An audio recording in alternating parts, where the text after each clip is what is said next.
Untuk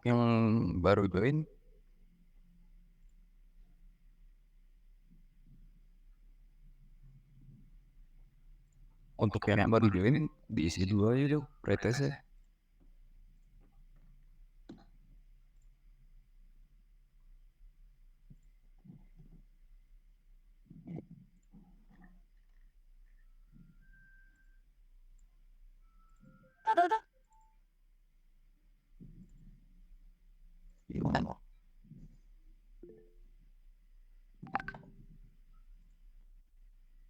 Sambil nunggu yang lain.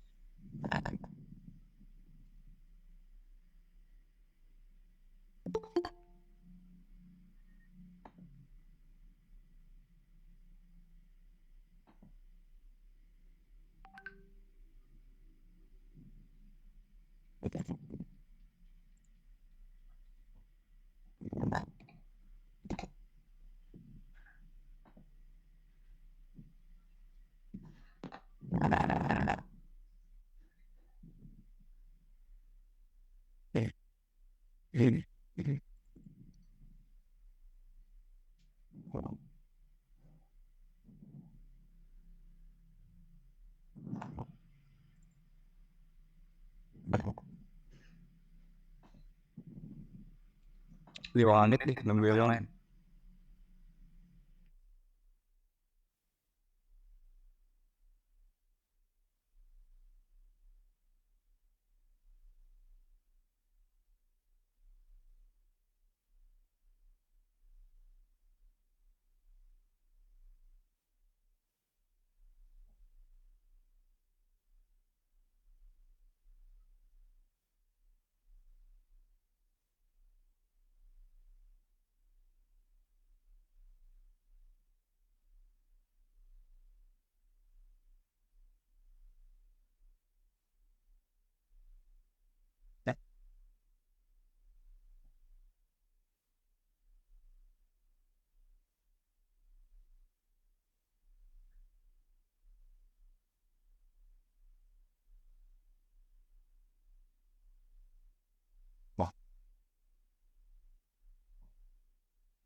Oke, langsung aja kita mulai.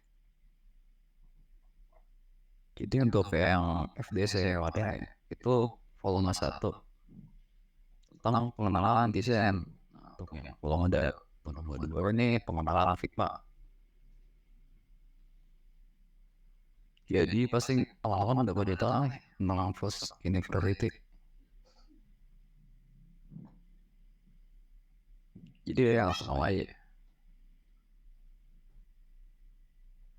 Oke, jadi sebelum mengikuti kurs ini apa aja sih yang udah sudah lama? Karena kalian follow dulu nih yang first university. Gua buat alat yang bikin pak. Iya, connection connecting stabil. Dan keempat, laptop error 4 GB biar bisa sambil buka main. Sama bisa versi sebar. Kalau kalian jalanin Figma-nya di browser. Dan kontennya ini isinya apa aja? Penjelasan. Pertama itu ada yang namanya penjelasan apa memilih Figma. Kedua, apa itu desain file. Ketiga, apa kerja di Figma. Keempat, pengenalan tools di Figma. Kelima, pengenalan konsep dasar di Figma. Keenam, studi kasus desain menggunakan Figma. Nanti ada 2 studi kasusnya. Yang ketujuh ada tanya dan jawab. You just hit an down.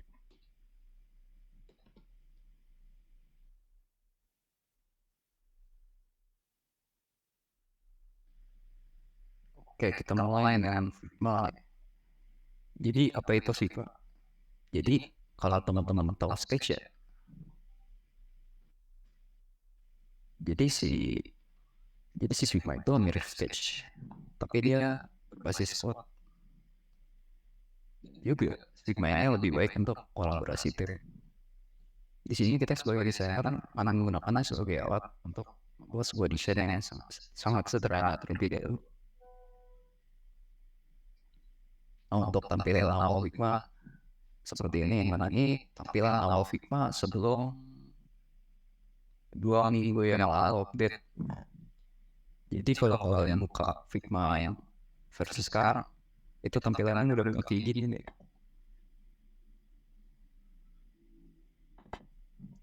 Nah, kenapa sih kita pilih Figma sih? Karena Figma itu gratis dan mudah untuk digunakan untuk umum. Tapi walaupun gratis, itu ada keterbatasan nih. Kalau untuk misal kayak bikin tim deh, namanya misalkan post tim. Nah itu dia cuma bisa 3 desain file.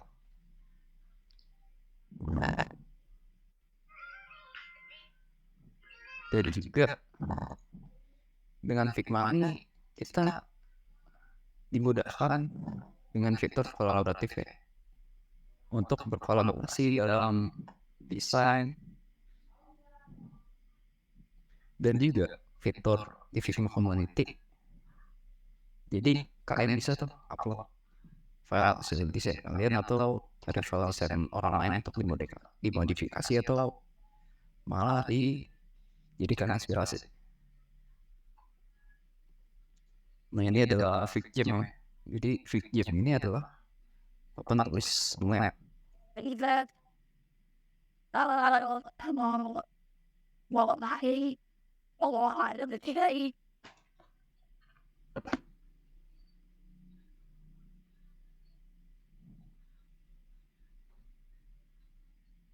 Jadi itu adalah penulis online Figma ini.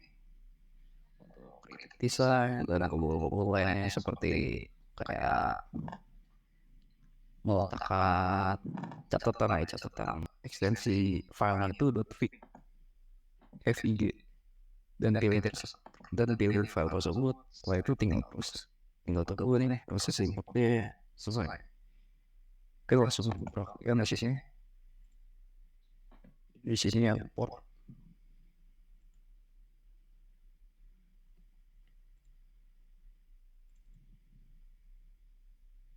Sini gue udah ada deh file Figma buat di import. Jadi sini gue punya file yang gue skill kulim dari 1 sampai 12. Ini gue import dari 1 dulu aja. Ini 1. Pasti kita keempat. Nah kita tunggu nih sampai selesai prosesnya. Dan disitu gue sampai tanda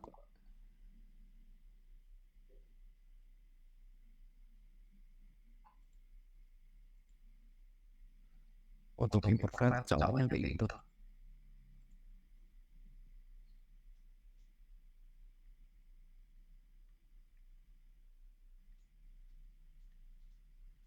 Kita bahas arah kerja di Figma. Jadi di Figma itu ada yang namanya arah kerja. Untuk yang pertama itu ada page. Page adalah halaman yang digunakan untuk mengorganisir apapun yang berada dalam file desain kita dengan cara memisahkan bagian file desain kita, bagian desain kita. Contoh pada course ini kita membuat 2 page, yaitu full state sama yang mana ini pada saat pembuatan ini masih kosong, tapi tidak ada isinya.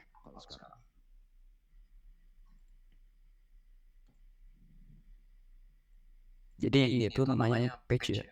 Ini page, dan ini tuh namanya kumpulan page.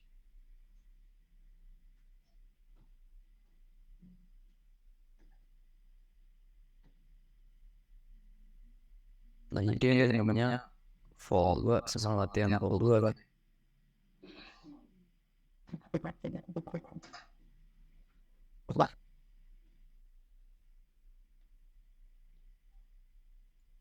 Dan di sini gue gunakan untuk mengorganisir si page ini. Jadi untuk yang vol 2 ini, sini itu isinya ya buat contoh aja. Buat gue jelasin kalian supaya kalian lebih ngerti. Dan untuk yang latihan vol 2 ini isinya tuh file elemen buat kalian latihan. Nah, kemudian ada kalian nih, ayat itu digunakan untuk mengorganisir susunan dalam sistem kita. Dengan lain itu biasanya terdapat banyak elemen seperti kayak group, chat, text, dan lain-lain. Nah, di sini itu namanya layer. Jadi di sini ada frame, ada group. Apa itu group dan frame? Nanti kita akan bahas. Jadi ini tuh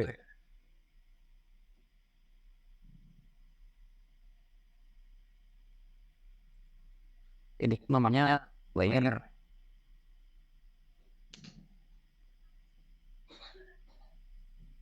Kemudian ada canvas. Canvas adalah area di mana kita bisa meletakkan elemen desain dan mengatur posisinya. Jadi yang terlain ini namanya canvas nih. Namanya canvas. Biar kita belajar navigasi pada canvas di Figma. Nah, kita mulai dari cara memilih elemen group solver. Di Figma itu kita bisa memilih elemen dengan trackpad atau mouse. Caranya seperti berikut. Untuk mouse trackpad itu sama aja caranya. Tinggal klik kiri elemen kalau pakai mouse atau trackpad, atau enggak kalau pakai trackpad itu bisa klik 2 kali ya. Di sini gua pakai mouse.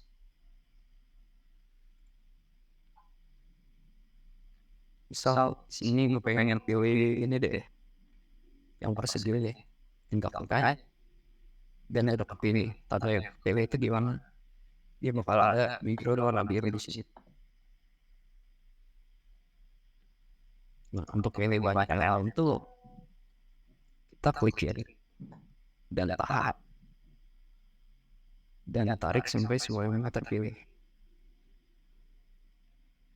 Jadi misal di sini ada 3 kotak nih. Di sini gue pengen milih semuanya. Caranya gimana tuh? Kalau pakai mouse tinggal klik kiri 2 kali, tapi jangan langsung tahan. Habis itu tarik. Jadi kita berhasil gue 3 elemen persegi. Oke, kan tadi itu kita pilih 3 elemen persegi. Tapi gimana kalau kita pengen memilih banyak elemen yang spesifik? Nah, caranya dengan tahan, save, dan klik elemen yang spesifik. Misal di sini ada 3 ya. Ada 3 dan gue cuma pengen pilih ini yang pertama sama yang ketiga ini.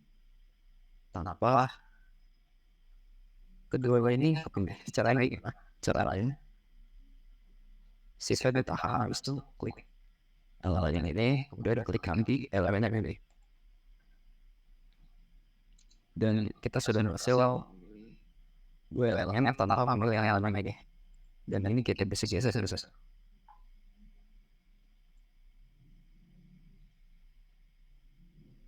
Referensinya teman-teman bisa baca di sini ya. Kemudian untuk zoom in zoom out nih di area mouse ya. Untuk zoom in kalian bisa tahan control sama scroll ke depan, atau kalau pakai trackpad cukup gunakan lebar. Untuk zoom out juga sama, tapi dia scroll ke kanan, atau jika pakai trackpad gunakan lebar, tapi di arah yang berlawan. Di sini dia klik kanan sama scroll ke depan sama scroll ke belakang. Susun.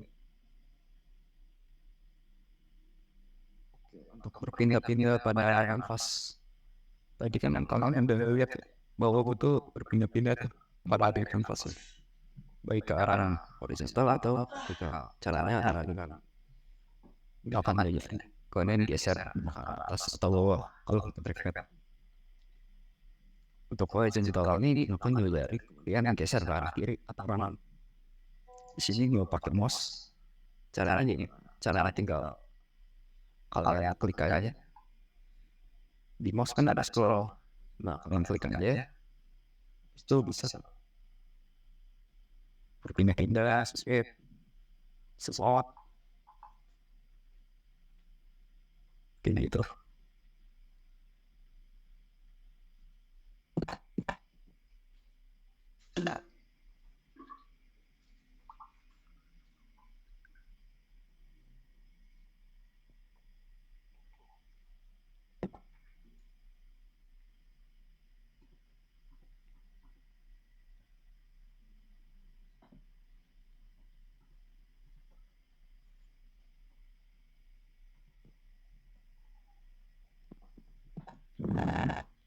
Sekarang kita dapat pengenalan ke tools yang ada di situ. Jadi kan sebelumnya udah lihat ya, gue itu bikin 3 elemen persegi. Caranya gimana? Nanti kita bahas. Pertama kita mulai dengan move. Jadi move itu digunakan untuk memindahkan elemen pada area kerja kita. Di sini kalian bisa gunakan shortcut yaitu V. Kalau klik elemen misalnya ini, Nah ini itu udah otomatis bakal bisa kayak legal. Jadi di sini udah otomatis ya terpilih move. Kemudian ada scale digunakan untuk mengubah ukuran skala elemen yang kita pilih pada area kerja kita. Misal ukurannya 100 pixel, kita ganti sekarang jadi 2 kali. Kalau ukurannya jadi 200 pixel, ternyata ada alpha. Di sini kita udah pilih ya, tanpa capek-capek gerakin mouse kita bisa tekan ke keyboard. Kemudian skalanya kita ubah ke 2 kali. Maka ukurannya bakal jadi 2 kali lipat, yaitu 200 kali 200. Balikin lagi ke 100. Nah, tadi kan kita untuk berpindah-pindah pada area kerja kan pakai trackpad atau pakai mouse dengan cara scroll itu ditekan. Nah, kita bisa menggunakan itu shortcutnya adalah H. Jadi kalau ketika kemudian klik kiri ya, ini gak bakal ganggu elemen yang lain. Ini dia nggak bakal geser. Jadi aman. Tapi kalau gue jujur jarang banget nih pakai yang namanya itu, lebih suka pakai scroll mouse. Gue pakai trackpad, pakai dulu ada gitu.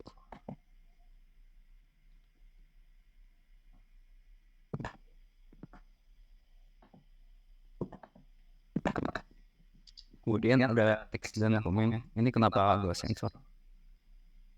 Gue coret kenapa? Karena biar kalian fokus ke teks dan komen. Jadi teks itu digunakan untuk menetapkan panggilan teks pada desain kita. Shortcutnya di sini komen digunakan untuk menetapkan komentar pada bagian desain kita. Ini sangat berguna ketika berkolaborasi dengan orang lain.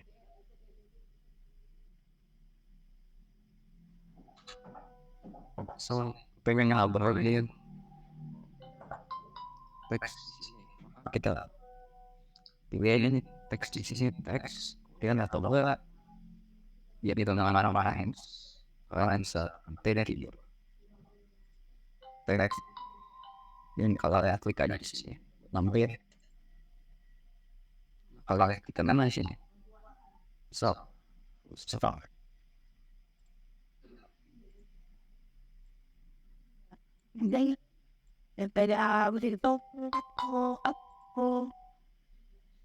kayak gitu. Dan juga untuk memberi komentar kalian bisa dengan add comment atau tekan CD di sini bisa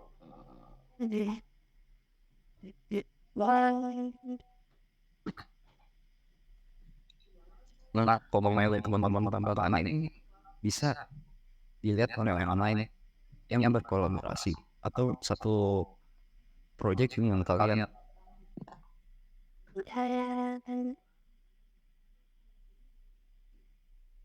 Nah, ada juga pengaturan teks di Figma. Jadi untuk yang pertama itu ada font family. Jadi kalian bisa ingin nama font yang ingin kalian gunakan. Misal Roboto atau Times New Roman. Jadi sini Popit sih. Saya ganti ke, nah itu langsung saya ganti deh. Tunggu.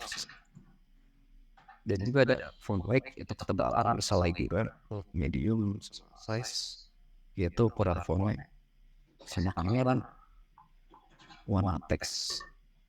Jadi untuk memberi warna itu kalian bisa ganti filenya ini dari putih ini ke warna lain. Kemudian ada teks lain yaitu perata teks pada khusus misal rata kanan atau rata kiri. Paragraf spesi jarak antara paragraf. Nah, kalian bisa membuat tulisan yang estetik gitu tuh yang menavigasi dan bawah.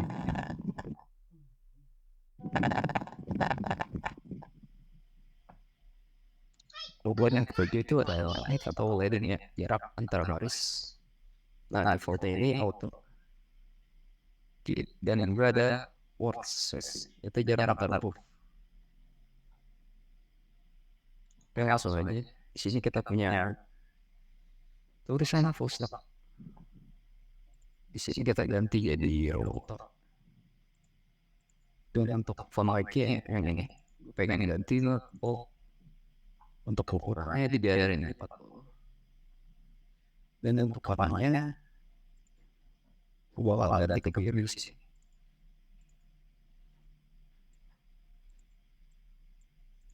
Ini kita sudah berhasil buat si tulisannya jadi lebih bagus. Oke, kita bakal bahas shape tools. Penting tidak.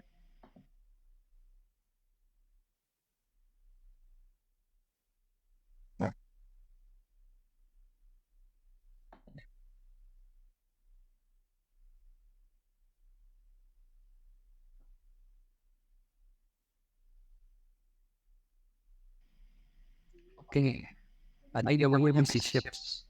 Di Figma kita sudah sediakan nih basic shape.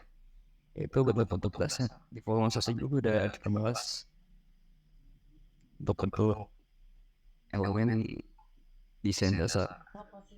Di Figma ini ada desain yaitu persegi, line, lingkaran, segitiga, dan lain-lain. Cara nama akses kita tinggal klik shape tools. Tahu. Kalau pengen persegi tinggal tekan R.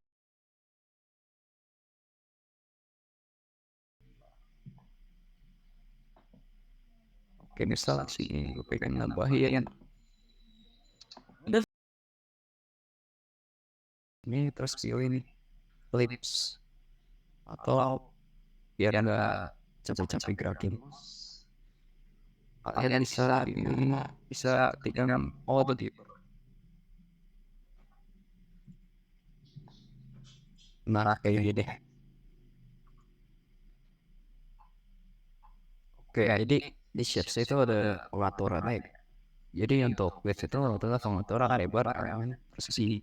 Nah untuk height-nya adalah pengaturan tinggi yang persegi. Kalau kalian pakai shape persegi, nah untuk monitor rotasi elemen ya.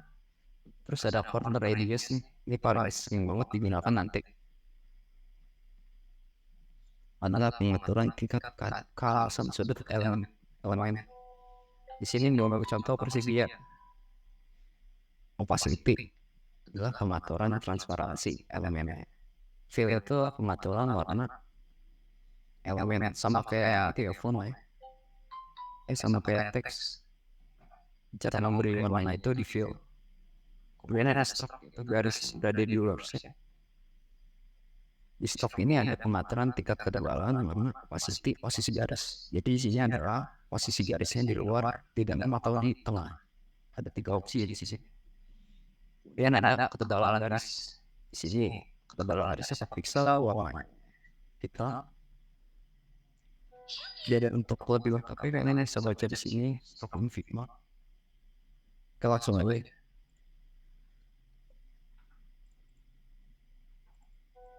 Jadi di sini gue punya shape persegi ya.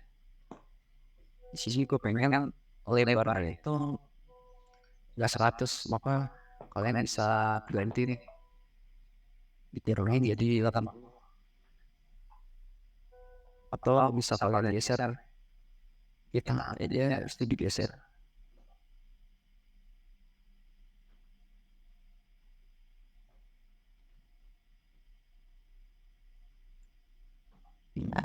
Kayak gitu.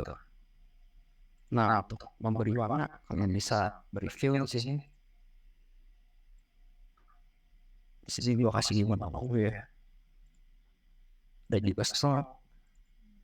Sini center. Ini posisi garis itu ada di tengah-tengah batas. Jadi yang dirimin way atas. Jadi posisi garis hitam ini ada tengah-tengah.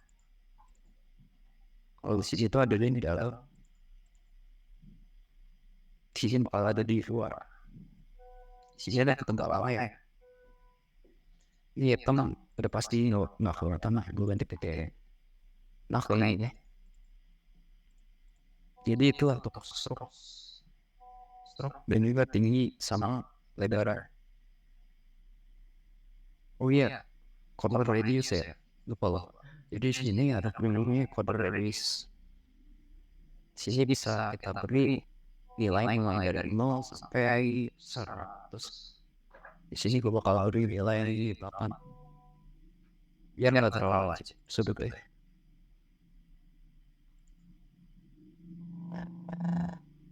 Oke, kita bahas tentang creation tools nih. Nah, creation tools itu mengisikan alat untuk membuat shape poster. Untuk buatan sendiri dan cara. Sini pensil itu digunakan untuk menggambar apapun dengan pensil. Misalnya kita menulis kata atau menggambar dengan pensil dulu ini.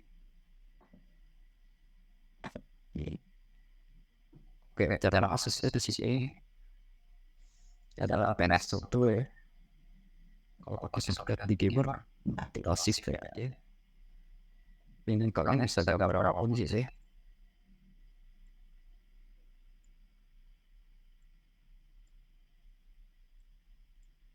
Misal kayak gini lah. Dan juga ada namanya pen tool. Nah, pen tool ini dapat kita gunakan untuk membuat vektor grafik. Di sini kita bisa membuat vektor grafik. Di sini gue bakal buat huruf F. Nah, agar vektor grafik ini dapat kita beri warna, maka ujung akhir dari garisnya itu harus bertemu dengan awal dari garisnya. Kayak gimana sih? Kayak gini. Di sini gue bikin vektor F.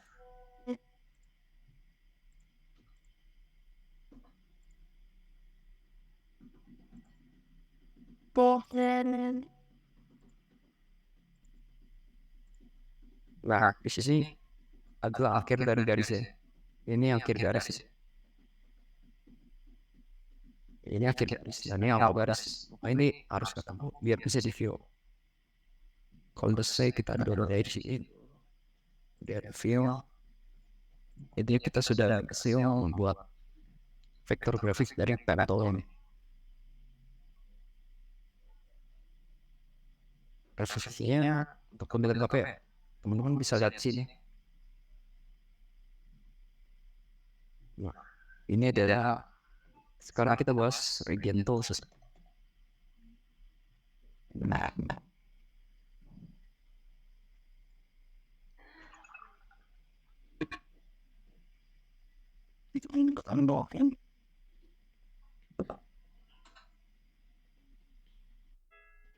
region tools. Slice ini gimana untuk mengekspor elemen desain yang kita pilih. Frame untuk sekarang ya. Tepat. Sesederhana itu digunakan untuk mengambil desain kita. Kemudian ada section nanti kita bahas lah di materi prototype. Nah,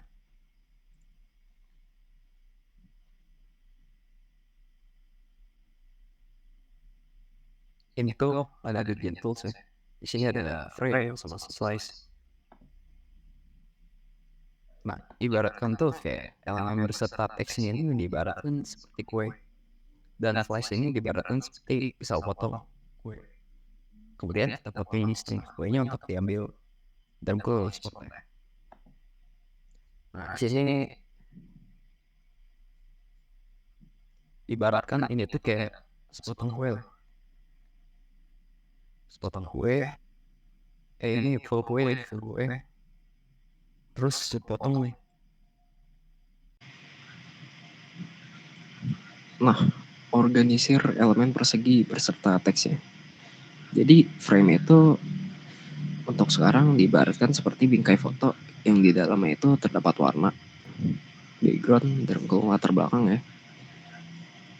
Elemen-elemen teks. Di sini ada 2 buah elemen teks dan juga ada background ya. Nah, agar dapat membuat layernya itu lebih rapi, kita harus membungkusnya menggunakan frame.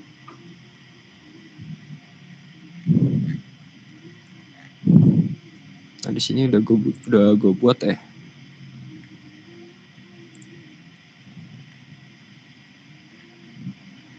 Jadi kalau satu kayak gini aja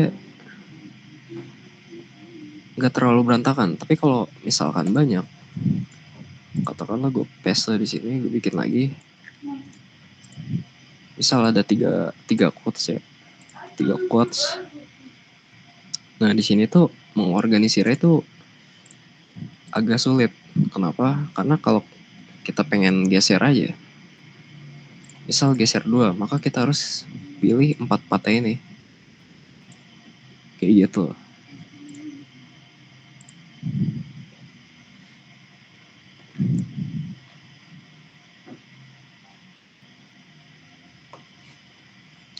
Nah, tadi kan kita udah bahas ya tentang slice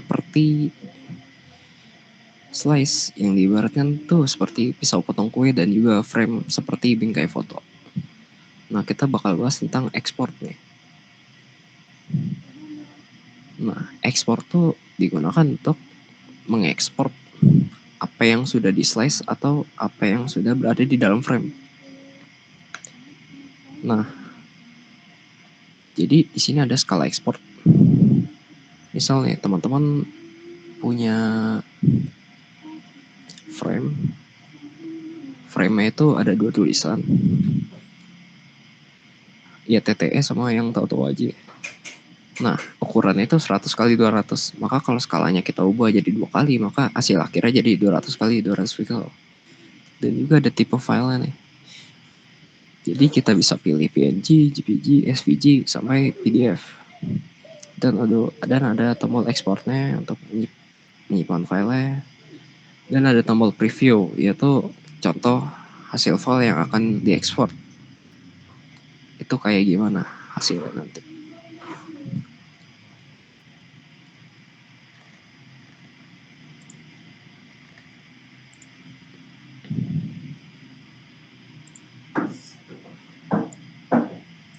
Di sini ada skalanya ya. Kalau kita ekspor skala 1 kali,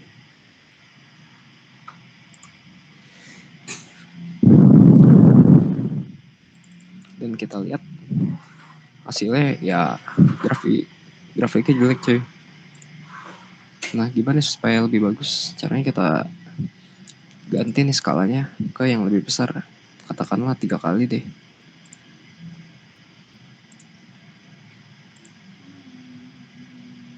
Nah maka yang tadi itu kualitasnya jauh lebih baik. Nah di zoom segini kan gak terlalu pecah.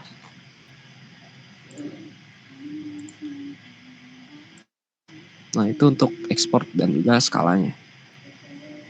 Dan di sini kita akan berkenalan sama konsep dasar di Figma. Nah, jadi ada masalah nih ketika membuat desain yang kompleks.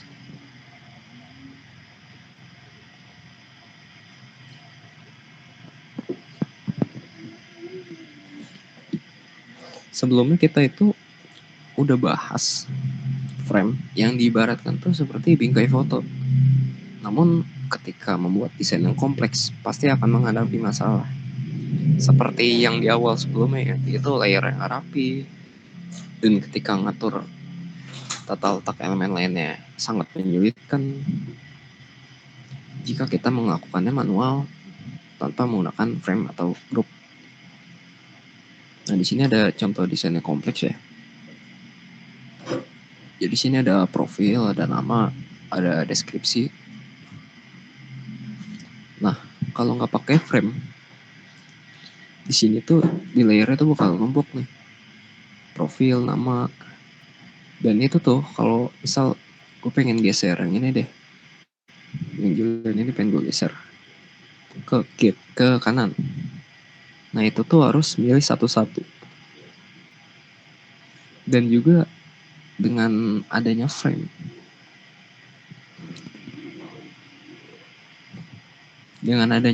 itu kita bisa membuat desain yang estetik pula. Contohnya di sini ada segitiga. Nah segitiga ini bakar ke blur ya,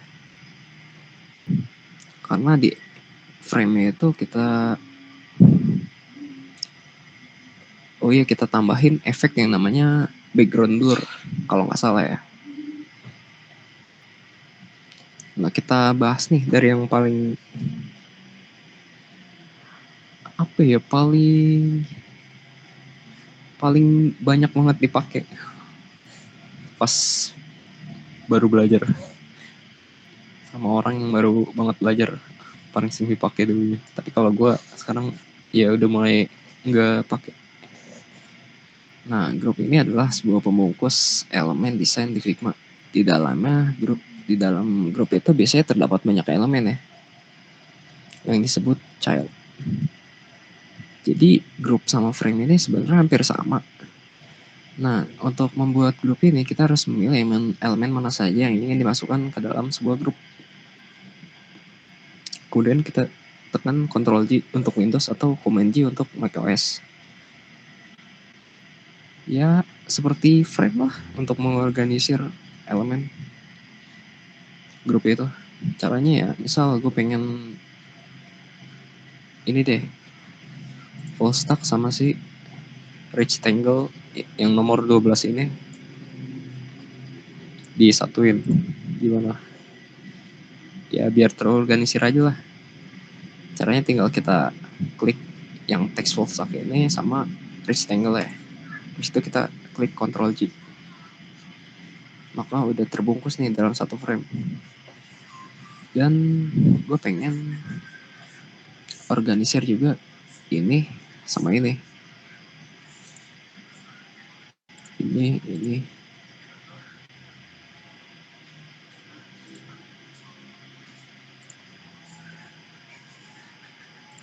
Dan ya sekarang jadi jauh lebih rapi nih dibanding yang tadi.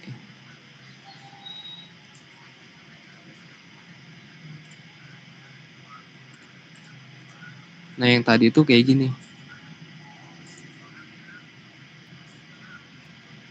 Sekarang jadi jauh lebih rapih dengan adanya grup.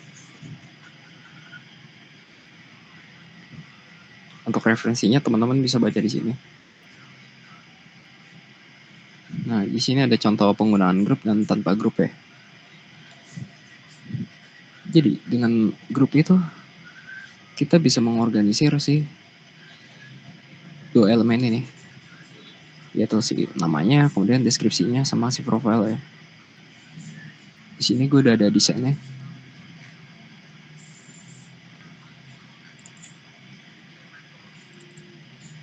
Di sini gue mengorganisir nama dan juga deskripsinya. Jadi ketika gue pengen menggeser dua-duanya, gue nggak perlu lagi nih pilih dua-duanya satu-satu. Tekan shift, klik, biar kepilih dua-duanya. Sekarang ya tinggal pilih grupnya aja, pilih grupnya, habis itu geser di sini. Kayak gitu. Dan juga kalau tanpa grup tuh kayak gini nih. Kayak gini dia. Gue pengen geser deskripsi sama namanya, harus pilih dua-duanya.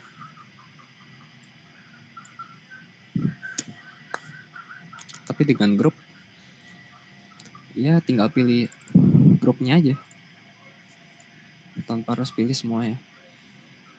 Ini baru satu ya, baru satu profile kayak gini ya. Bagaimana kalau misal ada 3 dan itu tuh nggak pakai grup? Nah, itu bakal berantakan banget.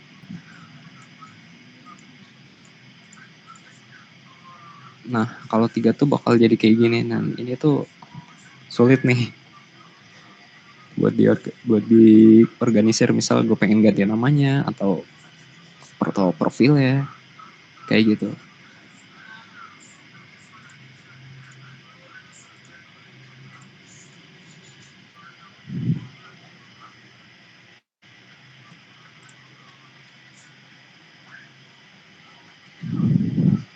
Nah, tambahan tentang grup nih. Ketika kita klik atau memilih salah satu child yang ada di grup tersebut, maka seluruh child yang ada di dalam grup tersebut juga akan terpilih. Nih, misal gue pengen pilih di sini, gue matiin dulu aja ini.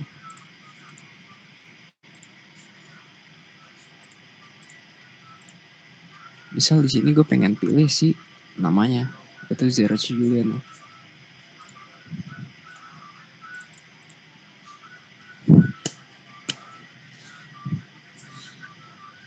Maka seluruh di sini gue pilih search dulu nih di sini. Udah gue pilih nih.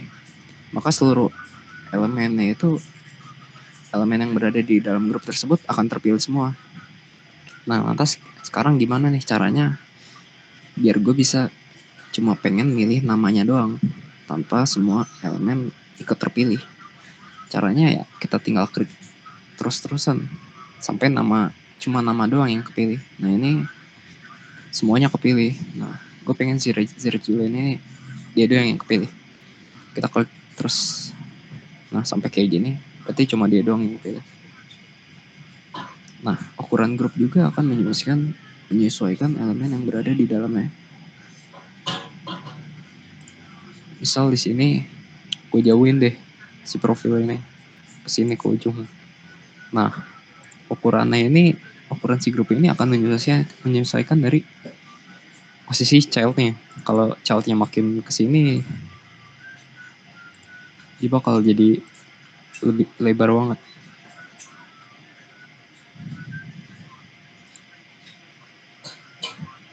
Dan juga kita bisa membuat nih yang namanya tuh nested group, yaitu grup ada di dalam grup. Dan kita bisa menambahkan elemen baru dengan cara menyertai ke layer group.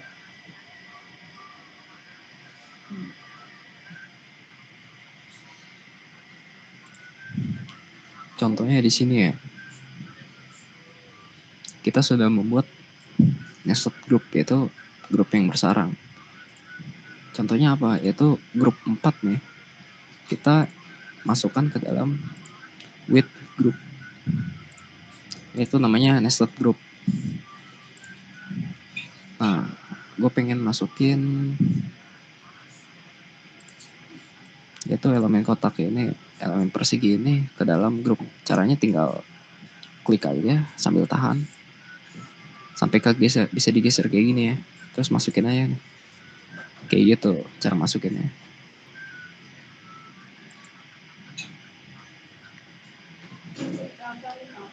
Dan kita bakal bahas tentang frame. Dan ini tuh lebih canggih dari grup. Nah, sebelumnya kan kita sudah bahas ya tentang grup. Itu sebuah pembungkus elemen-elemen desain di Figma. Tapi terkadang kita ingin nih, ukuran sebuah pembungkus itu diatur secara manual, bukan otomatis kayak grup itu.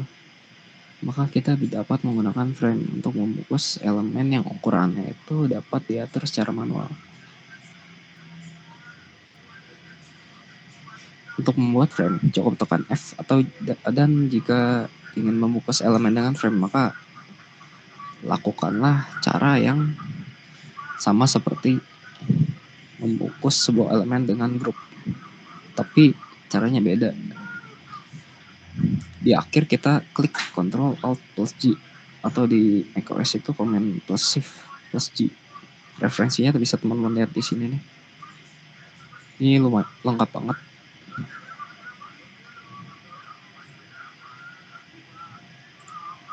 Oke, misal kita punya 3 kotak deh kayak gini. Kalau pakai grup kan tinggal Ctrl sama klik doang kan. Shift sama klik biar bisa kepilih semuanya. Nah, untuk membungkusnya ke dalam sebuah grup dan sebuah frame, kalian tekan Ctrl di keyboard Alt G. Maka sudah terbungkus dalam sebuah frame.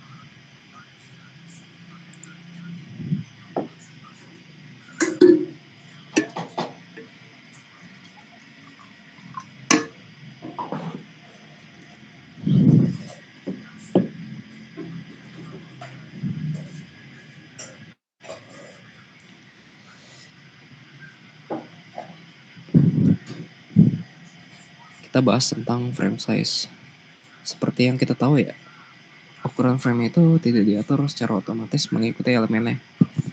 Tidak seperti grup ya.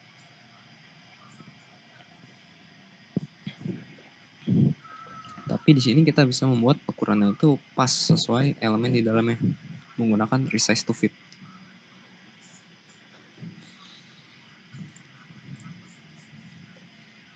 Di sini udah gue buat contohnya ya. Nah, si frame di sini tuh ukurannya itu terlalu besar. Nah, caranya gimana biar ukurannya tuh kayak gini, terus kayak gini, tanpa kita atur secara manual. Caranya kita tinggal menggunakan resize to fit yang di pojok sini, pojok kanan ya. Dan ya, dia langsung ngepasin ukuran si frame-nya sesuai dengan elemen child yang berada di dalamnya.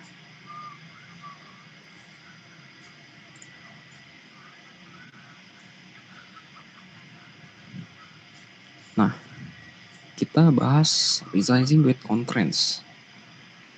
Terkadang kita ingin nih posisi dan ukuran elemen yang berada di dalam frame itu relatif mengikuti luasnya frame. Katakanlah nih kita punya 3 elemen ya, dan kita ingin ketiga elemen itu posisinya relatif mengikuti frame-nya. Nah, untuk si elemen lingkaran sama si tulisan full stack university ini dia ke kiri, dan untuk yang menu ini ke kanan. Maka kita bisa atur nih constraint di tiap elemennya.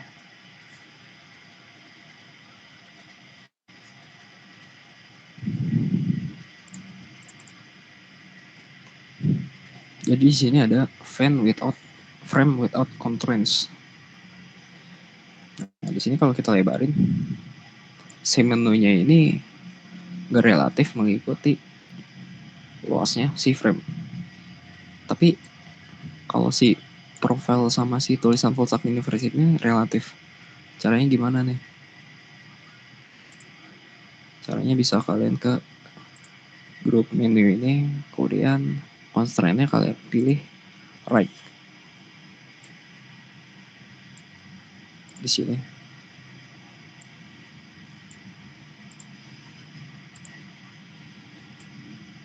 Dan dia itu akan relatif mengikuti luas dari si frame-nya. Mengatur constraint di sini ya constraint-nya.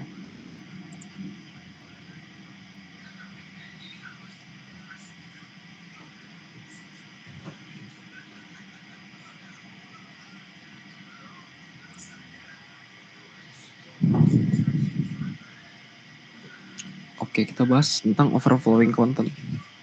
Karena ukuran frame itu dapat diatur secara manual, dan bisa aja tuh elemen atau konten yang berada dalamnya itu keluar dari batasan frame-nya. Disinilah fitur clip content kita dapat aktifkan untuk menyembunyikan apapun yang keluar dari batasan frame. Di sini gue ada contohnya ya. Nah, di sini adalah contoh dari konten yang meluap. Apa sih yang meluap? Yaitu si elemen ellipse ini, lingkaran si berwarna biru. Nah, ini tuh dia meluap. Caranya gimana sih? Biar si lingkaran ini disembunyiin. Nah, kita dapat aktifkan clip content-nya di sini. Dan ya, si lingkaran berwarna biru itu langsung disembunyiin. Dan juga dengan si clip content itu kita bisa membuat desain yang lumayan estetik seperti ini.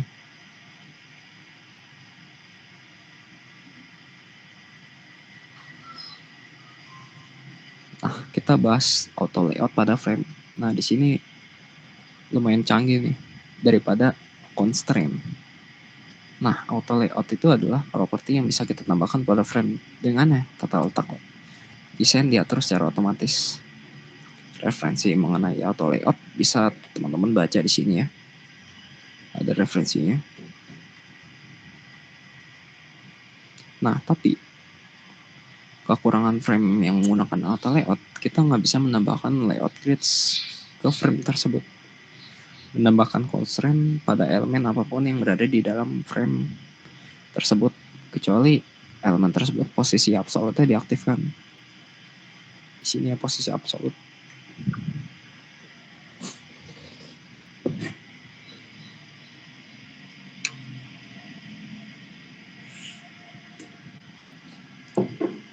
Oke, di sini kita bakal kembali ke Figma.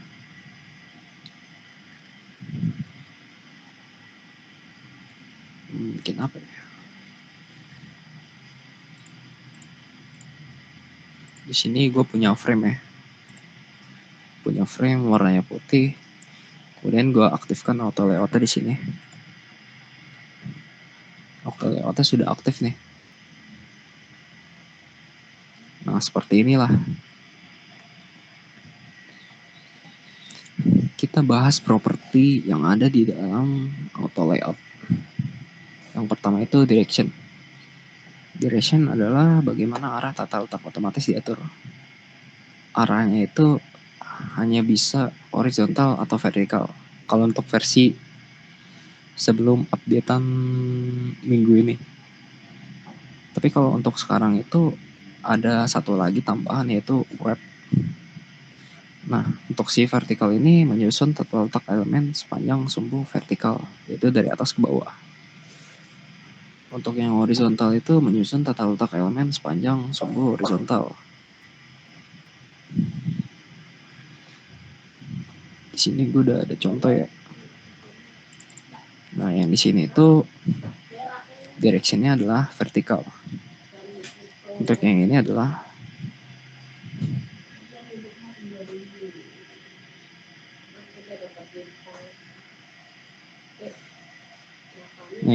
adalah horizontal directionnya. Dan di minggu ini ya ada updatean yang baru yaitu wrap. Jadi nggak cuma dua.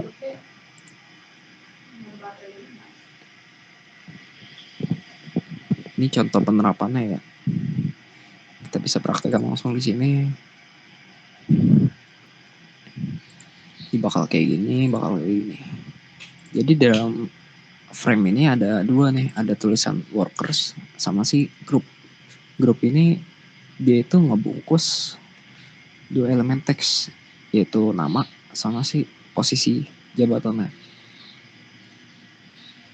Jadi di sini ada 3 grup ya.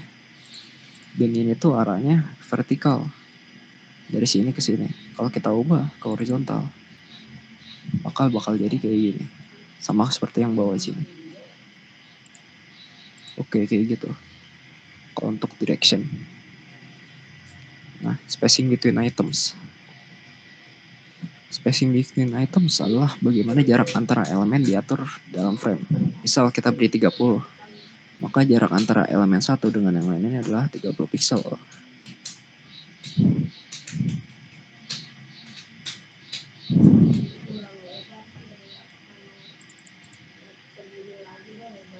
Mana ya? Udah aja deh yang ini.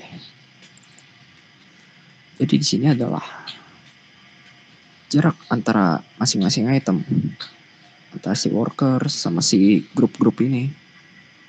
Grup antara grup itu adalah 30 pixel. Di sini gue bakal ubah ke 50 biar lebih lega lagi jaraknya. Dan ya dia jadi kayak gini. Kalau gue ganti ke 50. Oke, kita balikin lagi.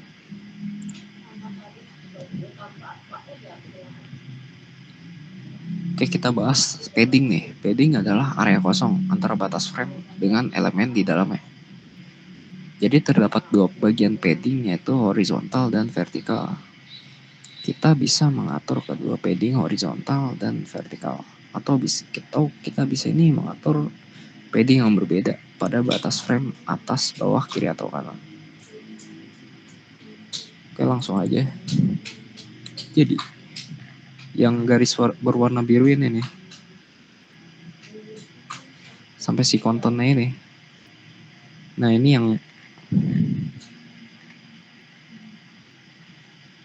yang berwarna ini adalah berwarna biru ini adalah si paddingnya.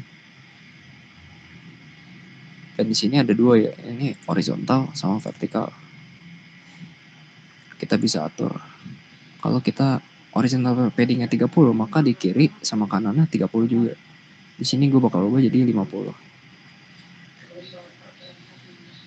Dia bakal jadi 50 pixel antara kiri dan kanannya. Kita balikin lagi, misal gue pengen yang kirinya itu 50 pixel, tapi yang kanannya 30 pixel. Nah, caranya kita pilih individual padding di sini. Terus pilih yang kiri 50. Dan ini kita sudah berhasil membuat padding yang berbeda pada setiap sisinya. Kita balikin lagi. Nah, alignment atau penyelarasan ya adalah bagaimana posisi tata letak elemen diatur secara otomatis. Kita bisa mengatur posisi tata letak elemen secara manual di frame. Jadi kita itu nggak bisa ya ngatur posisi tata letak elemen secara manual di frame yang menggunakan auto layout. Tapi kita bisa mengatur alignment elemen di frame tersebut.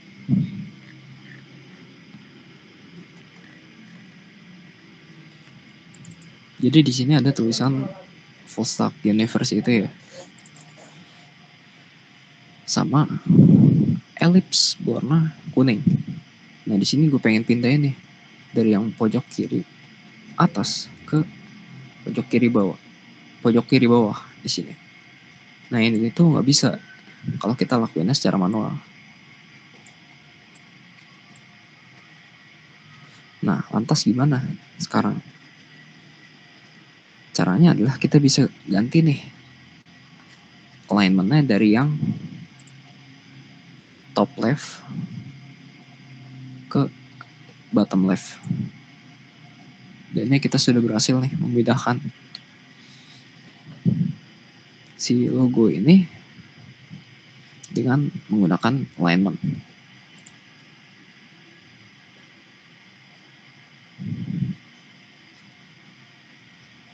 Kita bahas tentang distribution. Jadi setelah kita mengatur alignment ya pada elemen yang telah diberi auto layout, kini kita bisa mengatur distribusi elemen-elemen yang ada di dalam frame tersebut. Ada beberapa opsi yang bisa kita beri pada spacing mode. Di antaranya packet elemen akan dikelompokkan secara bersama. Kita bisa menggunakan ini untuk membuat semua elemen saling berdekatan dan sejajar. Yang kedua itu space between elemen-elemen akan dipakai memiliki ruang secara merata nih antara kiri dan kanan. Bingung kan? Nah, kalau bingung kalian bisa perhatikan di sini. Jadi untuk yang pertama itu distribution-nya itu kalian advance auto layout settings, kalian klik aja di sini.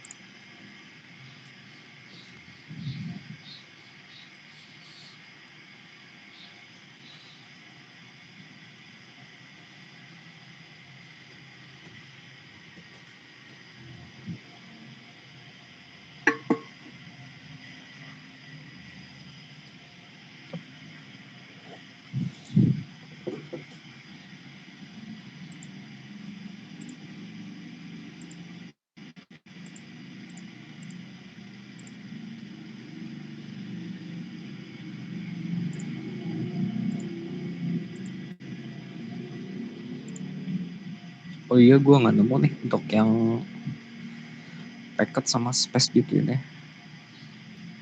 Tapi nggak apa-apa. Ini secara default itu packet ya. Jadi si elemen ini, jadi ada dua ini ya, elemen ya yang dibungkus menggunakan frame. Jadi ada logo, kemudian ada menu. Nah, ini tuh akan dikelompokkan secara bersama. Caranya gimana sih biar kita membuat si logonya itu berada di kiri dan si link navigasinya itu berada di kanan.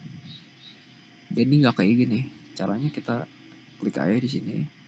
Dari yang 30 kita ganti auto. Nah, maka bakal sama seperti yang di bawah sini.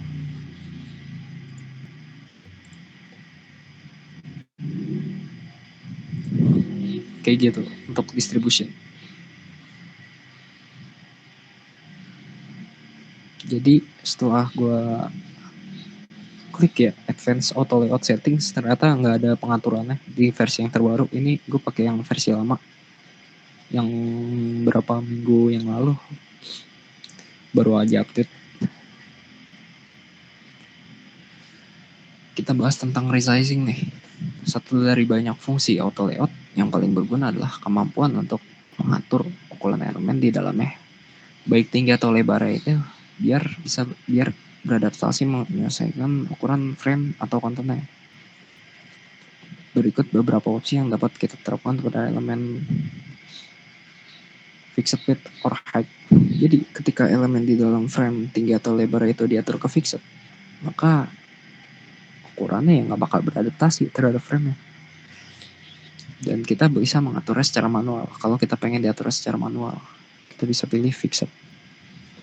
Nah, untuk hak konten itu memeluk konten ya.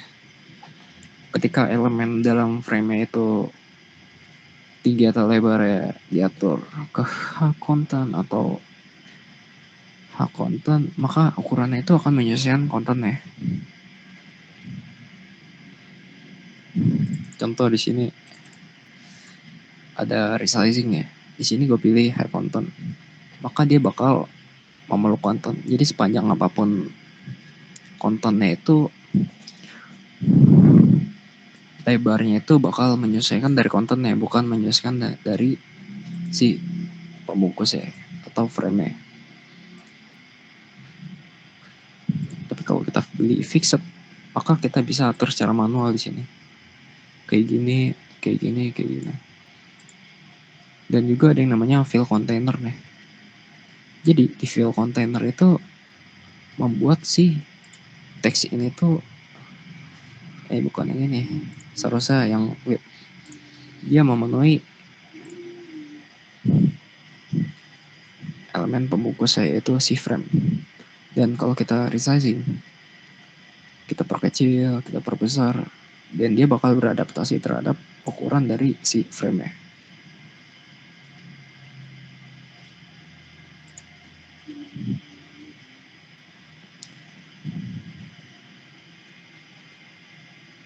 Seperti yang kita tahu ya, terkait constraints, kita nggak bisa gunakan pada elemen yang dibungkus menggunakan frame dengan properti auto layout. Tapi kita bisa gunakan nih kalau posisi absolute elemennya itu diaktifkan.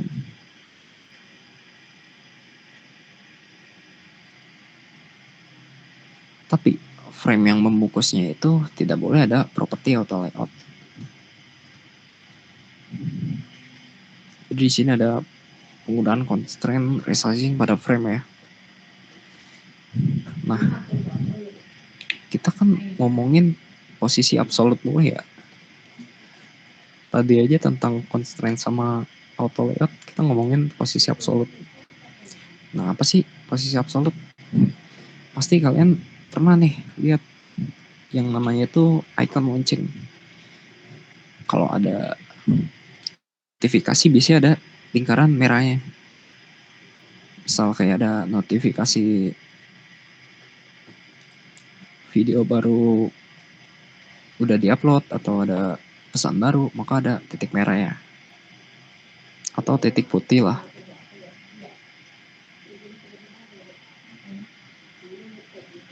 Di sini ada penggunaan posisi absolute. Jadi di forum diskusi ini setiap ada entah itu komentar atau postingan baru, maka ada titik berwarna merah. Nah, cara membuatnya itu kalian bungkus nih si teksnya ini ke dalam sebuah frame. Kemudian frame-nya itu diaktifkan auto layout nih. Setelah aktif, titik yang berwarna merah itu kalian aktifkan posisi absolute.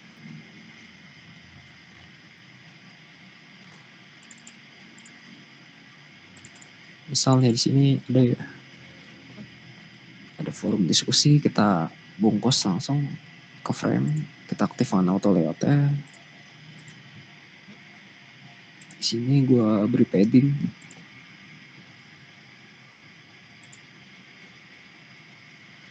Dan juga gue kasih ellipse ya.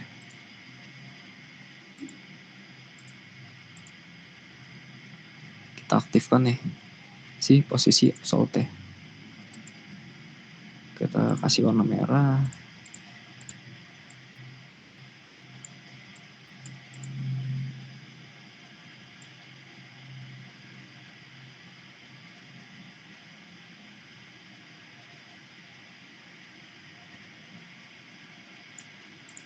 Dan ya, kita sudah berhasil membuat hal yang sama seperti di bawah sini.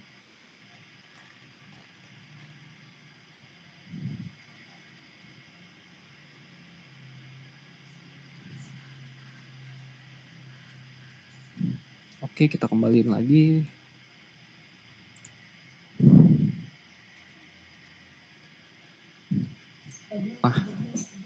Sekarang kita bakal bahas Figma Community dan plugins yang sebelumnya kita sudah bahas.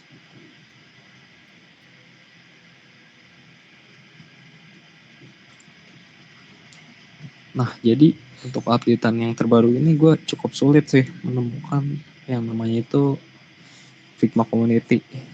Sampai-sampai gue cara nemuin itu ke community profile dan gue mengetikkan di sini karena gue nggak nemu menu buat buka Figma Community-nya di mana. Biasanya kan ada di pojok kanan atas ya. Kalau ini di pojok kiri, jauh banget. Jadi baru nyadarnya tadi pagi gue. Nah, di sini kita buka ya. Di sini kita bisa cari nih file desain orang lain sebagai inspirasi atau kita modifikasi atau icons atau sebuah plugins.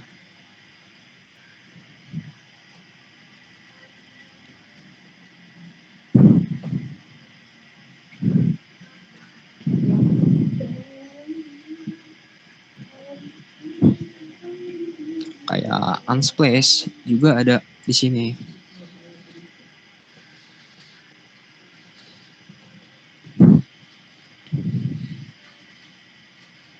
Yang bisa teman-teman gunakan sebagai plugin untuk mencari gambar dan kalian paste aja ke desain kalian. Oke, kita tutup aja ya. Oke. Nah, group sama frame. Kapan sih terus menggunakannya? Sekarang kita sudah mempelajari ya group dan frame. Kita tahu di sini frame ini lebih unggul. Nah, TLDR, too long didn't read, terlalu panjang tidak baca. Nah, kalian bisa gunakan group jika ingin menggabungkan banyak elemen seperti layer yang dapat diatur, ingin pembungkus suatu elemen lebar itu beradaptasi sesuai elemen childnya. Dan ketiga, kita ingin ukuran child elemennya itu menyesuaikan ukuran pembungkusnya. Referensinya teman-teman bisa baca di sini. Dan juga ada tambahan lagi. Kapan nih harus menggunakan salah satunya, yaitu si frame ini. Nah, kita pakai frame itu ketika ingin mengatur ukuran pembungkus secara manual. Kedua itu kita ingin ukuran elemen childnya itu diatur secara otomatis. Kita tidak ingin. Nah, kita kan kalau pakai group itu bakal jadi gaping ya. Contoh, ada dua elemen, rectangle sama ellipse. Nah, kalau kita main atur aja tuh ukuran dari grupnya yang ngebungkus dua elemen itu bakal jadi gaping tuh, atau nggak bakal jadi tidak proporsional lah untuk kedua elemen tersebut.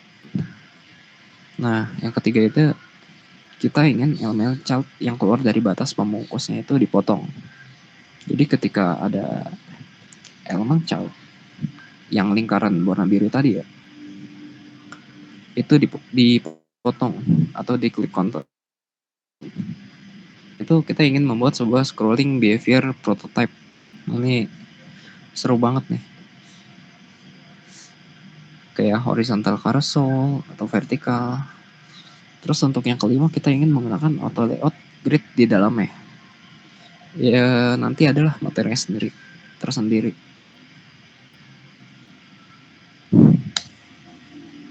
Jadi di sini gue bakal buka yang latihan volume 2. Jadi dengan frame itu kita bisa membuat horizontal scroll behavior. Jadi di sini tuh ada ini ya.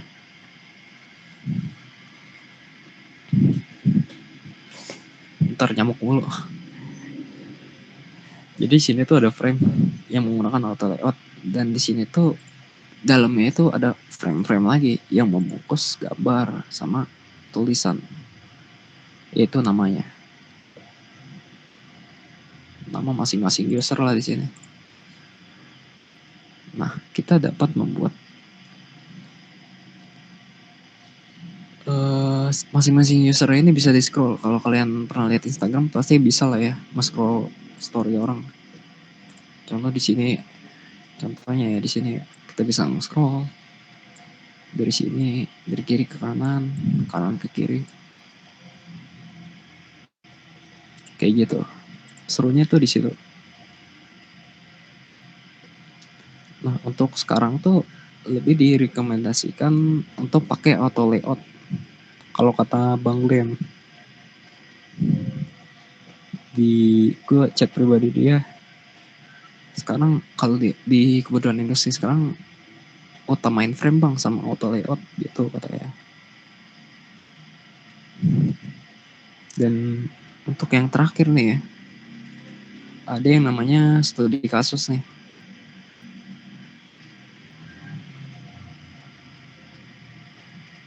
Oke, jadi kita bakal mendesain sebuah card dengan menggunakan auto layout. Jadi contohnya itu bakal seperti ini.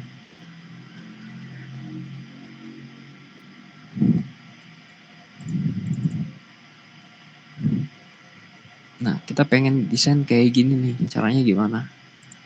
Caranya tinggal kita bikin frame.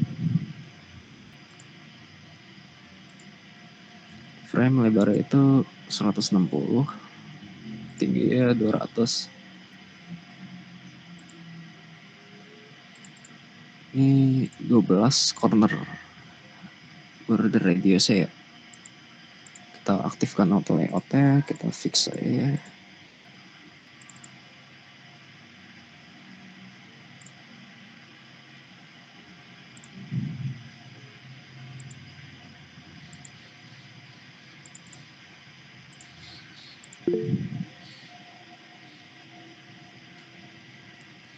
Wah, sangat-sangat punya kuasa tuh.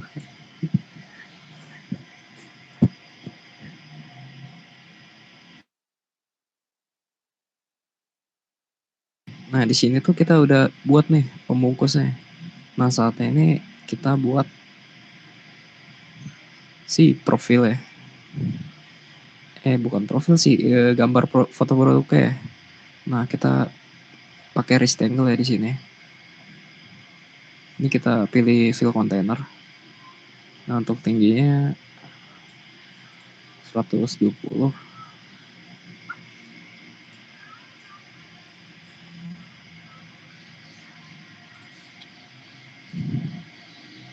So kayak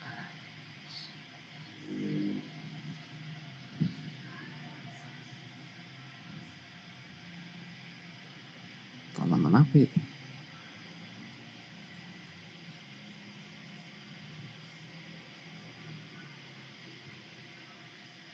Tanaman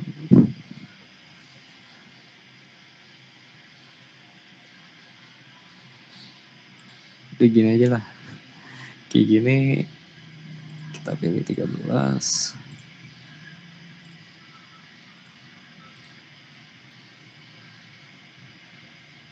Nah, di sini tuh kita bikin lagi satu lagi. Nah, ukurannya itu 10 pixel. Nah, ini tuh kita bungkus ke dalam suatu frame.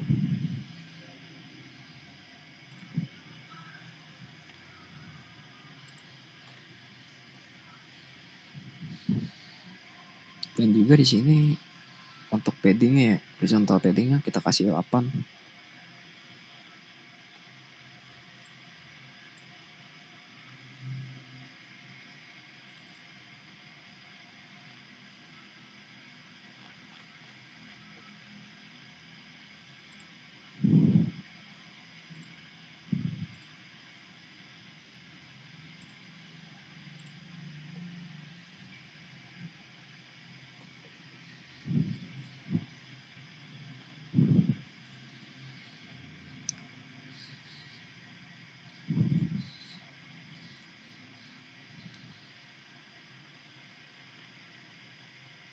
Oh iya. Nah, di sini tuh kita bungkus lagi ya. Si frame 2 ini kita bungkus lagi dengan frame. Tadi yang ini tuh kita matiin aja. Kita nolin aja horizontal paddingnya. Di sini kita aktifin. Kita fill container. Nah, di sini baru kita kasih horizontal padding. Dan di sini baru kita kasih yang namanya tuh harganya. Terus yang harga ini kita masukkan ke dalam si frame 3 ini. Frame 3 ini directionnya pastikan arahnya itu horizontal ya. Oh iya, untuk ini gap ya. Gap ini kita kasih auto biar ada jarak di antara keduanya yang sangat besar. Untuk font weight-nya ini kita kasih bold.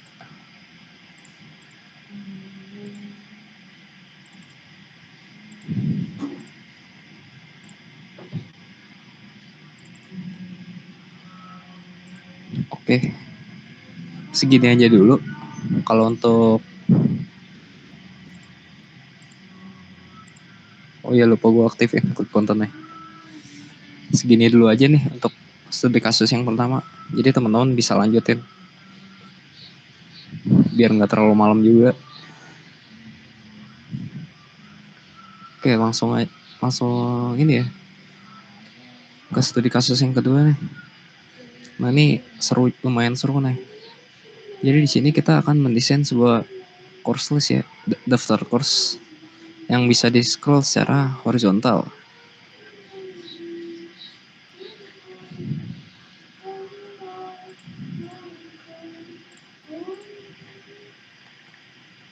Nah, di sini kalau kita play ya,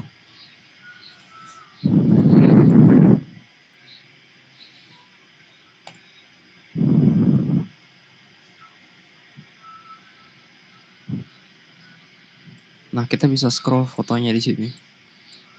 Dan juga scroll ke bawah sama scroll daftar course-nya.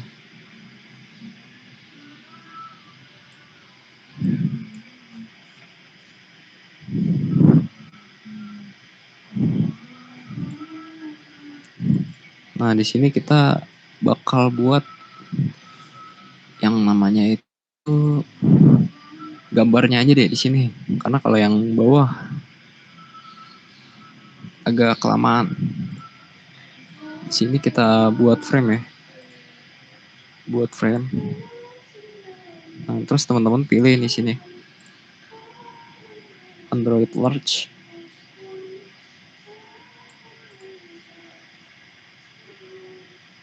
Nah, kalian pilih rectangle. Kira-kira tingginya berapa ya? 250. Oh iya, berarti tingginya 250 kali 250 untuk si rectangle ini. Jadi si rectangle ini bakal menampilkan yang namanya itu foto.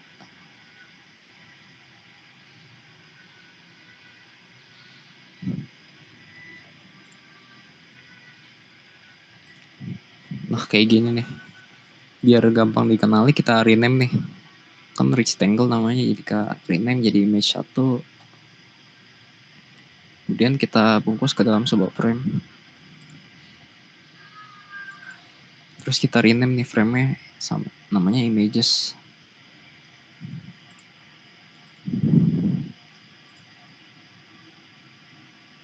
Biar banyak kita bikin 3 aja deh.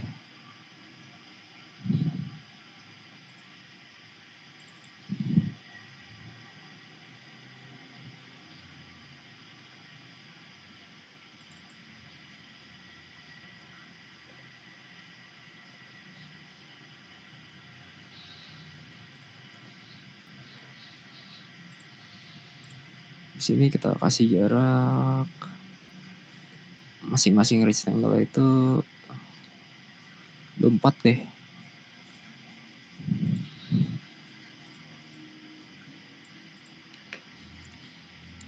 Terus kita tambahin teks di sini.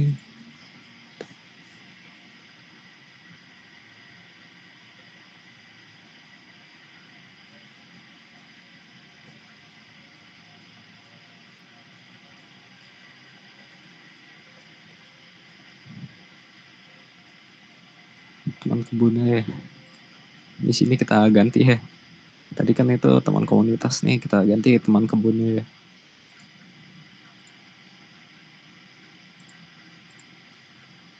Berapa sih? 32.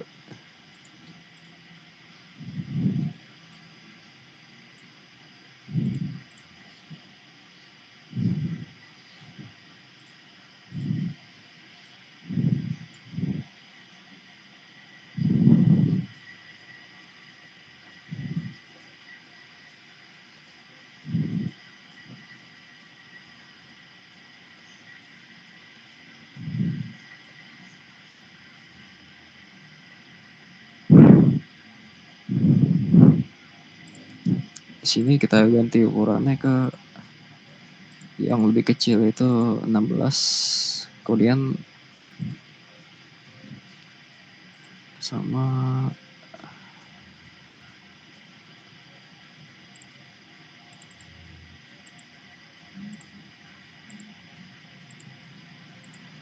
kayak gini. Jadi untuk yang dua ini nih, judul sama deskripsinya ini kita bungkus ke dalam frame lagi. Ini kita beri nama apa ya? Detail. Kita aktifkan aja nih atau layout ya. Kita kasih field.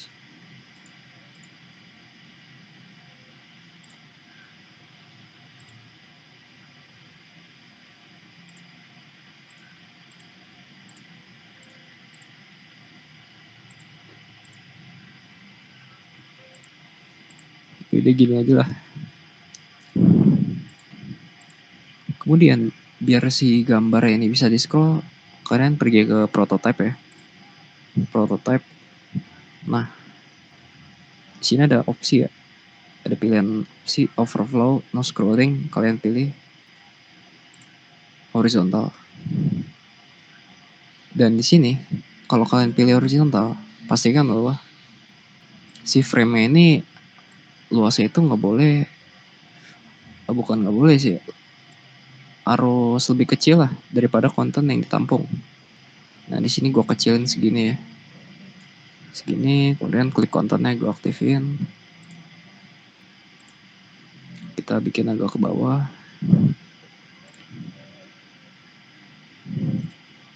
Di sini gue play ya. Dan ya kita sudah bisa nih membuat horizontal scroll. Nah sekarang tinggal gambarnya aja nih. Di sini gue sudah punya ya, gambar yang udah gue download sebelumnya di Unsplash.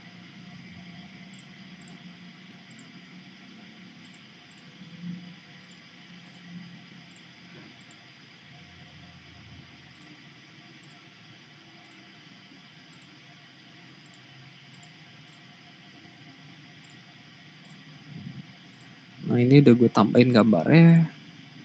Nah sekarang tampilannya jadi kayak gini.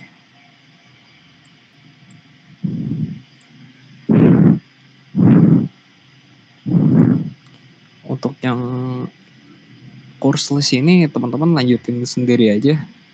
Jadi kalau dilanjutin, kalau gue lanjutin bakal terlalu malam banget jadinya.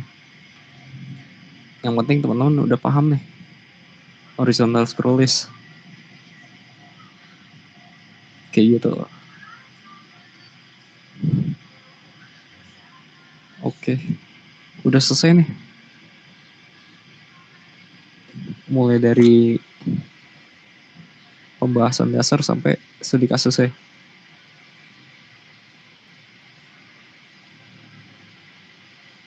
Kira-kira ada yang mau ditanyain gak?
Kalau nggak ada yang nanya dalam kurun waktu 5 menit, gue udahin aja nih untuk Meet volume 2 ini. Kalau emang ada yang pengen ditanyain ya, tanyain aja di grup.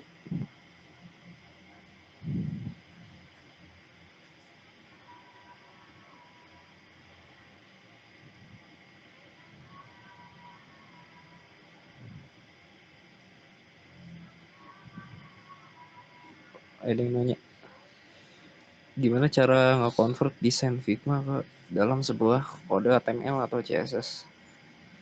Kalau gua nggak pakai plugins,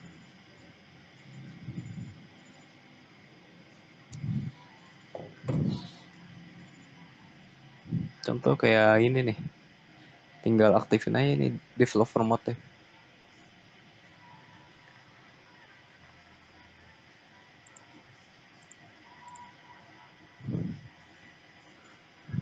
Nah, tapi di sini tuh dia cuma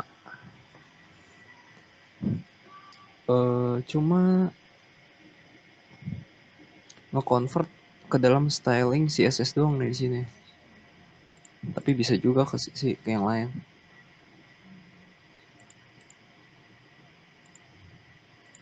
Kayak di iOS atau Android. Tapi kalau untuk dijadiin sebuah struktur HTML lah, itu kayak itu bikin perlu plugin lagi.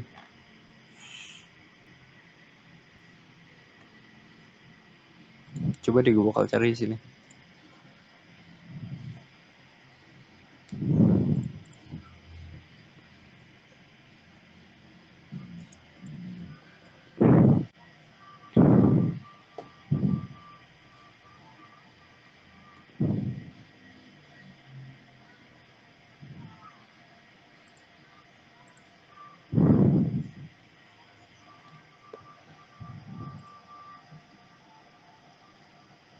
Nah, di sini ada nih pluginnya. Bisa dicoba.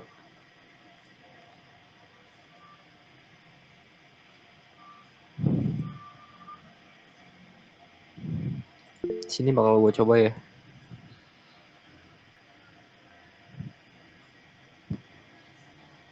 Apanya tuh bang yang gak rapi? Kalau gue sih jujur aja nggak pernah pakai plugin.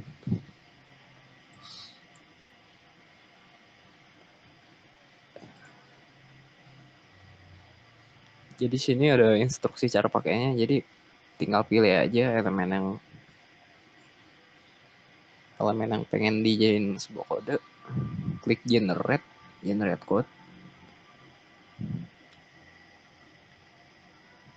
Kemudian bisa dilihat nih previewnya di browser atau langsung dapetin aja kode.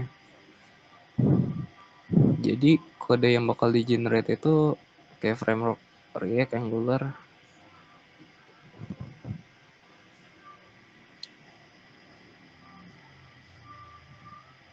framework yang disupport ya, React sama si Angular ini. Oleh OT ya. Iya sih emang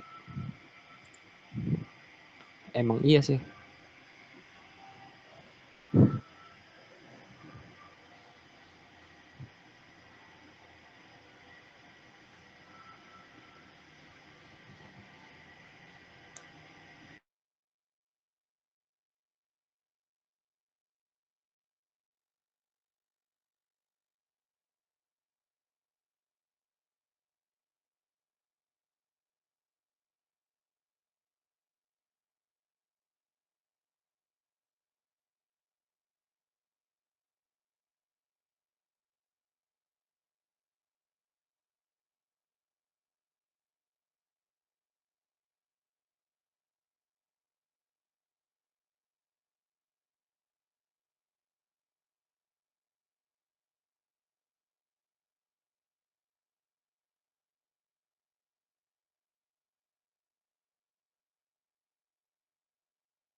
Oke, sama-sama.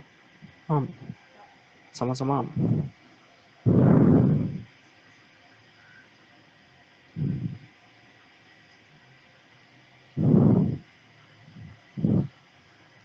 Oke, dari sini gue dapat kesimpulan ya, bahwa kalian mulai dari sekarang bisa nih coba-coba pakai Figma buat ya seperti yang gue bilang tadi, coba-coba iseng-iseng aja UI design gitu.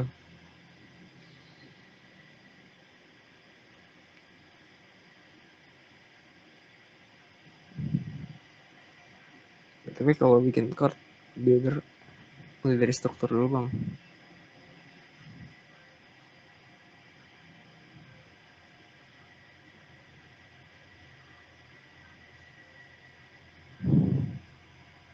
Oh, struktur informasinya gitu, Bang Glenn.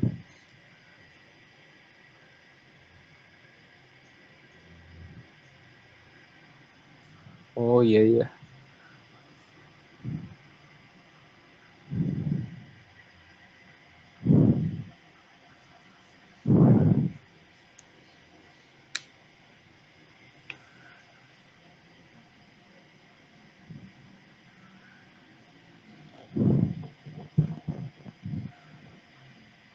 Karena waktu sudah menunjukkan pukul 9.20, udah mulai ngantuk juga. Jadi ya gue udahin aja sampai sini.